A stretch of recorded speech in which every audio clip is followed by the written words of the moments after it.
is that book that was not written by the first Rebbe. These are recordings, written recordings of his Hasidic discourses, his essays that he delivered on whatever it might have been, whenever it might have been, and they are very, very intense. They pack a tremendous punch, but they are like really the foundation of clearer understandings of different matters in Kabbalah and Hasidic teachings. And so this one is towards the end of the book, towards the end of the Torah, where the Haftorah is about rejoicing. And it's the seventh of 7 Haftorahs following Tisha B'Av, the saddest day of the year, 7 beautiful Haftorahs in succession. And the last one being the one before Rosh Hashanah that deals with comfort and with joy and with optimistic view of the promise of a better world and a rebuilding of the temple and ingathering of the exiles and bringing Judaism back to where it should have been, and God being across the world, or the whole world. And so in that, he deals with the cross-references between the different faculties and elements that we have within us. So when we learn, when that is studied, it gives a picture of all the 7, how they work together, and the balance between the finite and the infinite, and how one gives into the other one, which is the way human being works. We have infinite levels within us, spiritual levels, intangibles. Our minds, our thoughts never stop. Our will is always there, or our pleasure, it's always in the background because we want something. That's the will to do something. And so he goes through this whole the process. Now, second paragraph down, page 50. I hope that with God's help you will understand the matter well, for there is a covenant sealed for Hasidim and their descendants, that when they study a concept of Hasidus, of Hasidic teachings, they sense the concept.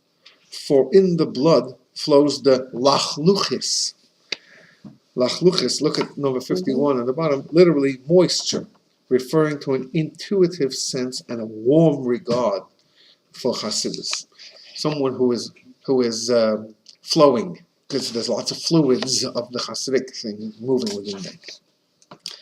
So in their blood flows the lachluchis, transmitted by inheritance from parents to their children, which places them on the path of truth. In the summer of 5668, 5668 would be 1908, my father was in Marienbad. Bad means a bath. A bad, like in Yiddish, a bad is a bath. A bad is a bath in German. This Marienbad is in Austria. And Marienbad had hot springs there, and therefore they built all kinds of spas and health resorts around there. And many of the Hasidic leaders and masters would go there for therapy. The Hasidic masters and leaders would sit on their desk all day and either study or help people, and they very rarely did any other thing.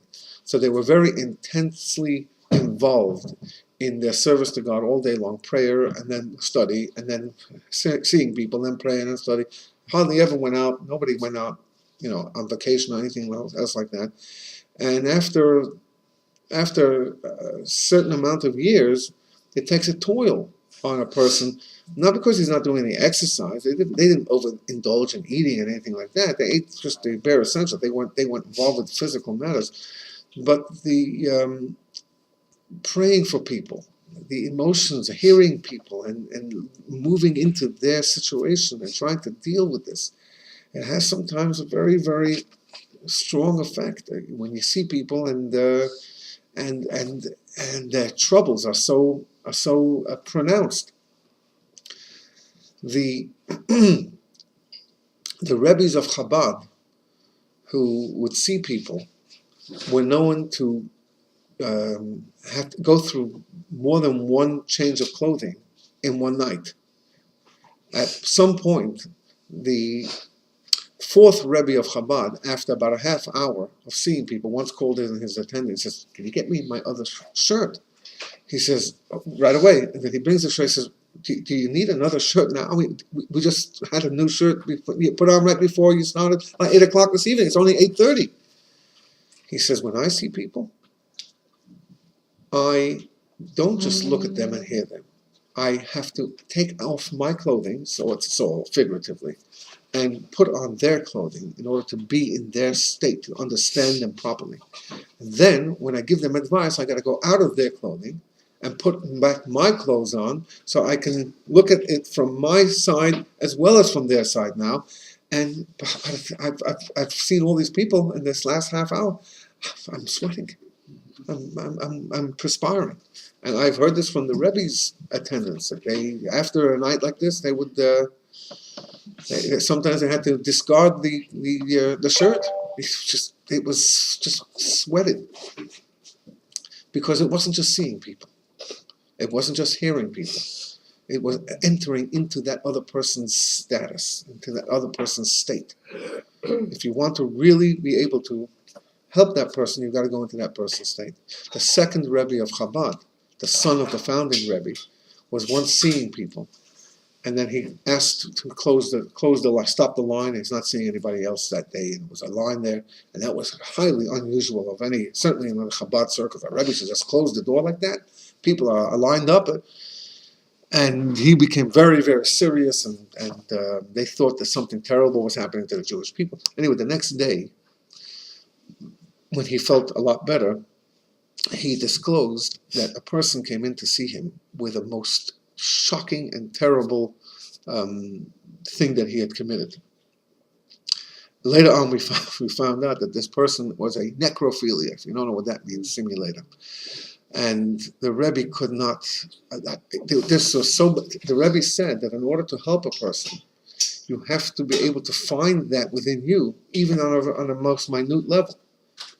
And how I couldn't find it within myself, and I was wondering how can I help that person out? Obviously, there's something within me that I've missed, and for that I had to close the door and I had to start all over again. I finally realized that sometimes when you pray and you're a little cold to it, you try to add passion to cold, and that's the same idea. If it doesn't work, anyway. So here you see that the Rebbe had to not just enter into that person's sphere, but had to find that issue within him so he can give advice from a real thing that works, even though it's so remote and different and unusual.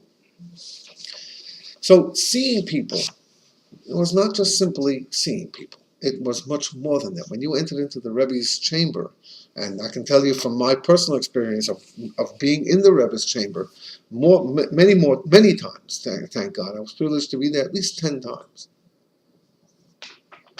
And you underwent a major self-reflection on that day. It was like Yom Kippur. We didn't eat anything, and we were focused all day, and we said a lot of psalms and a lot of self-reflection.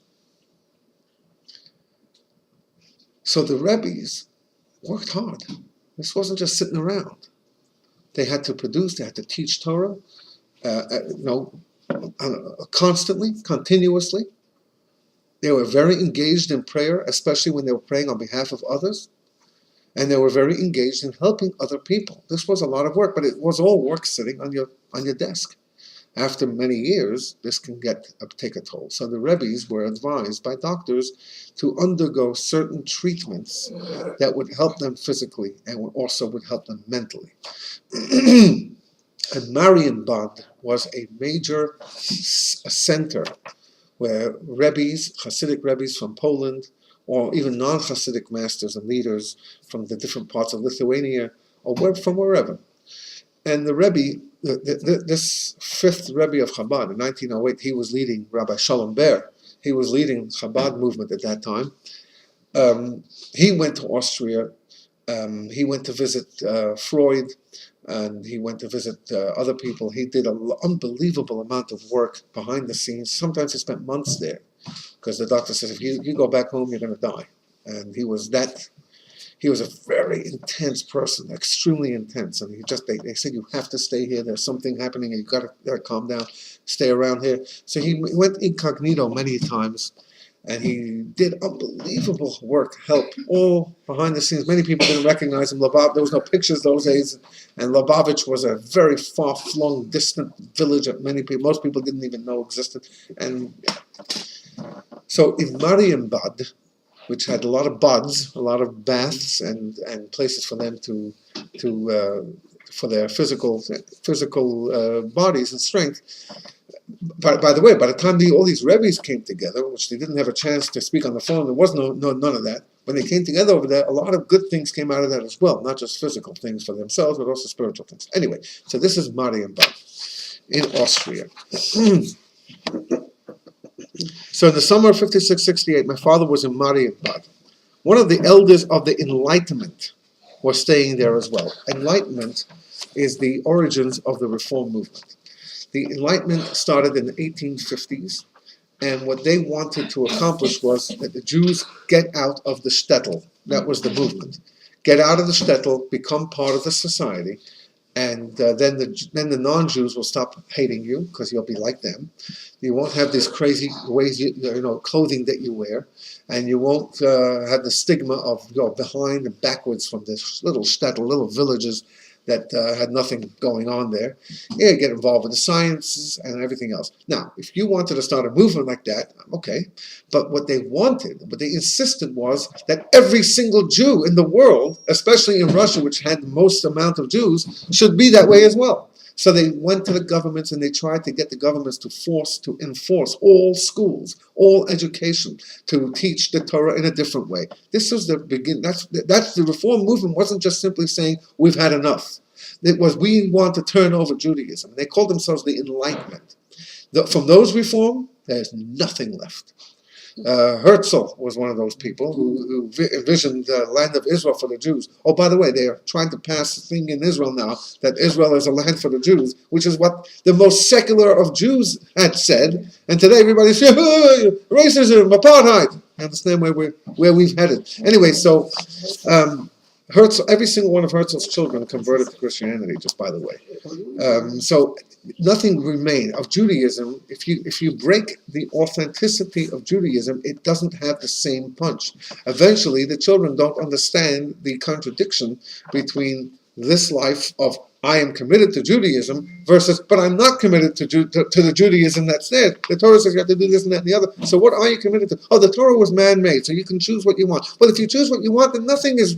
It's man-made, then why do I have to follow anything in there? What's the point? What, the culture and the history? I don't like the culture and the history. I like the other culture. Anyway, I don't want to get into that. But this was the Enlightenment movement that began innocently by trying to save the Jews, but ended up doing a lot of damage to Judaism as is. This is not to bash anyone here. It's just that's a piece of history. You can Google this, you can Wikipedia this, you'll find out whatever you want to find. You don't need me to tell you this. This is just a... Anyway, so these Enlightenment people, at beginning, early on in their quest, they came to convince the Rebbes and the Hasidic masters and leaders of their thing. They weren't hiding away from it. They wanted the Orthodox movements, that was the only movement that was there from Sinai. It was only one movement. They wanted these people to come on board with them, and they had some very good ideas. Really, though, they were couched. They were ideas which may have sounded right, but eventually ended up like that the Russian government should decide how much Torah you should study, which is like nobody decides how much Torah you should study if you're not Jewish. Like what? Anyway, but so they came around, and some of them, all of them left with, very frustrated. Some of them remained; they were convinced the other way. But the movements protected themselves by pushing them away. But every once in a while they would meet and they would have these discussions, these theological discussions and debates, whatever. So here's one of those stories. So one of the elders of the Enlightenment was staying there as well. And he came to visit my father, the fifth Rebbe of Chabad. He asked, this Rabbi Yosef Yitzchak is writing this letter. He is the sixth Rebbe of Chabad who brought Chabad to the United States. He passed away in 1950. He's writing here about his father in 1908, the fifth Rebbe of Chabad. So this guy came to visit the Rebbe. He asked my father about some profound subject, and my father replied with an explanation according to Hasidic doctrine. The elder was pleased with the answer and explanation, and he said, "This is Hasidus? Is this what Hasidic philosophy sounds like? It seems like a deep philosophical concept. What then is the difference between the logic of philosophy and that of Hasidus? Why can't I learn, from all the great philosophers? What would be the difference between what you're teaching and what they're teaching in the universities?" My father replied, "My brother, Rabbi Zalman Aaron, once gave the following answer to that question. When a person studies philosophy, he ultimately sheds his talus katan." Talus, we know what a talus is. Talus katan is the small talus. Katan means small, and that's the one that we wear all the time, the tzitzis that we wear. If you look at 52, literally small shawl, a four-cornered fringed garment with a hole in the middle, as opposed to a talit gadol, the big talus, referring to the prayer shawl that just wraps around you. This one has a hole, and you put it over your head, and it goes to the front and the back. So it's the small talus, the small tzitzis. So he says, when a person studies philosophy, he ultimately sheds his talus cotton and hat, in other words, and head covering, and yarmulke. And when a person studies Hasidus, he ultimately puts on a gartel and a yarmulke. A gartel is that black belt, that Jewish black belt that we wear when we pray, and you see me with it on Shabbos and so on. So when a person studies Hasidus, he gets involved with godliness. He gets involved with the transcendent. He gets involved with more, to become more closer to Judaism. And when a person studies philosophy, he says, "Oh, everything's philosophical, then I can explain everything away." And once you explain something away, then who knows who has to be involved with the minutia of yarmulkes and tzitzis and constant reminders of God. Now I'm a philosopher. I can think about it myself. This is the truth. Everything depends on the introduction and the preparation for study. Philosophy is generally studied in a spirit of cynicism, born of a desire to cast off the yoke of heaven. You want to know what's the origin of the world? And I'm going to philosophize about it. The origin of the world is God. Oh, no, it isn't. I want my own mind, my own sense. Once you have your own sense involved, that means nothing else really matters. It's only the conclusions that you come up to. So ultimately, you're going to get to a point where I don't care. A colleague of mine from Australia sent an email to 4 or 5 close friends. He's in a second marriage, and his wife's son, Chabad system, everything else, has decided that he's an atheist. And he studied all these things. He read for 6 months. He read the books, and now he got it. He's become enlightened, and now he knows that Judaism is nothing. There's no God. He's basically an atheist, almost an atheist. I'm almost there, he says. This is the email that they sent me. Is there anything you can recommend to help? So I said, there is a professor of McGill University in Toronto. I think it's McGill University. Anyway, University of Toronto, Toronto University, whatever it's called. And he's a Chabad follower, and he has authored several books about science and faith and how they don't really contradict one another. You can't have that contradicting because science is what's in proof in front of you. And he goes, he's into that. So I said, let me make the connection between you and him. And I sent an email to all 3 parties, and last night, he sends me back an email, this rabbi, and he says, this is what this professor Gottfried sent. And in the email he says, this is what he writes, this is what the guy writes, the professor. He says, from reading about your son, I can see he's not interested in studying what is the truth. He is sick and tired of following Judaism. I can see between the lines what he's saying. It's not that he wants to know if there's a God and how can you prove it, or is there no God and can I prove it that way. It's not a concept that he's conflicted with. He's conflicted with Judaism. And since he doesn't want Judaism, he's saying there is no God. If there is no God, there is no Judaism. If there is no Judaism, I don't have to keep Shabbos. I don't have to keep kosher. I don't have to feel restricted, limited, and wear this all day. And I can do what I want. This is from last night. Wow. And he says, I'm happy to meet with him. I'm happy to correspond with him. I'm very happy. But if you're looking for me to save this situation, I can't. I tell you right now, I can't see it happening. What I do suggest you to do, he finishes off and he says, just be loving. He's your son. He's your child. Accepting. Let the person be who he is, and hopefully with love and with care, one day he'll come back and he'll realize that that he'll mature, he'll grow old. Anyway, that's what he's saying here. A person who studies philosophy is coming from a cynical standpoint. In other words, there's nothing wrong with studying philosophy. I have not a buddy. He's an much older man, my father's buddy, but we were always very close. Dr. Block, from Ontario University, who is a Chabad, Hasidic master, rabbi, everything else, and a professor of philosophy. And I have his book over here, unbelievable book about philosophy and Judaism. So there's nothing wrong with philosophy, but what he's saying over here, a person who delves into philosophy and looking to philosophy for enlightenment and for this, is coming from a cynical standpoint. In other words, it's coming from a standpoint of, I want to learn because I believe there's nothing. Now let me see what the philosophers have to say. Again, I don't mean someone who is interested in philosophy. I mean someone who wants philosophy to run their lives. That's what he's referring to here. So generally speaking, a person comes from the desire to just throw off the yoke and let me just be a thinker. Let me be a humanist. Let me just use my mind to think. I don't want to have any preconceived notions. Get rid of everything I knew before. Let's start. Let's get philosophical. Okay, but Hasidus, the Hasidic philosophy, if you will, is studied in a spirit of warmth, page 52, is studied in a spirit of warmth, born of belief and acceptance of the yoke of heaven and an awe of heaven. In other words, when we study the Kabbalah, when we study the Hasidus, if we study it the right way, this is what we're doing. We are looking for ways to understand God better.